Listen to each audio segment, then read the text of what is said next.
Bu sizning oylik maoshingiz. Uni bu yerda sanamang. Uyga borib sanaysiz. Ertaga ishga o'z vaqtida keling. Xo'p bo'ladi xo'jayin. Azizim, men bugun ishchilarimning biriga qo'shimcha $700 berdim. Agar u ertaga qaytarib bersa, men uning hayotini o'zgartiraman. Siz haqiqatan ham o'sha kambag'al ishchi $700 ni qaytaradi deb o'ylaysizmi? U sodiqlik sinovi deb ataladigan ahmoqona narsaga $700 sarflashga tayyor bo'ladi. Lekin men nimadir xarid qilmoqchi bo'lsam o'ylanadi. Yo'q. Rahbar adashib menga $700 berib yuboribdi. To'g'ri, menga ko'p pul kerak. Lekin bu mening pulim emas. Bu pullarni qaytarishim kerak. Menga tegishli bo'lmagan narsani saqlab qolsam, vijdonim qiynaladi. Menga ortiqcha yuk kerak emas. Xonim, rahbar oyligimga adashib $700 qo'shib yuboribdi. Men uni qaytargani keldim. Menga bering. O'zim kelganlarda berib qo'yaman. O'sha ahmoq rostdan ham pulni qaytardimi? Ishongim kelmayapti. Endi bu pullar meniki.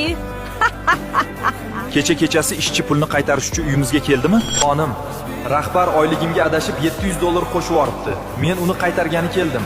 Menga bering. O'zim kelganlarda berib qo'yaman. Hey, men senga gapirdim. Yo'q, hech kim kelmadi. Sen rostdan ham qaytaradi deb o'ylaysanmi?